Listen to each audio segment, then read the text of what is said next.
नाशिकमधील सातपूर भागात 4 फूट लांबीचा दुर्मिळ मांजरा साप आढळला. नाशिक शहरात प्रथम तर जिल्ह्यामध्ये आजपर्यंतची ही तिसरी नोंद.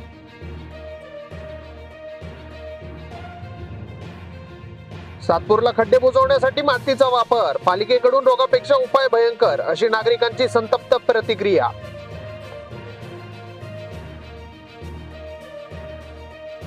अजित पवार यांची जनसन्मान यात्रा आज बारामतीमध्ये पोहोचणार. खासदार सुनेत्रा पवार यांची उपस्थिती.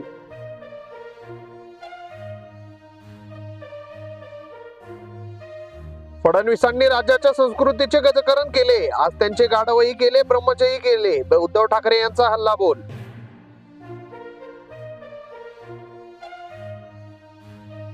महाराष्ट्रात पुढील 4 दिवस पावसाचे. मराठवाडा, विदर्भ अनेक भागात मुसळधार पाऊस. संभाजीनगर, जळगावला ऑरेंज अलर्ट.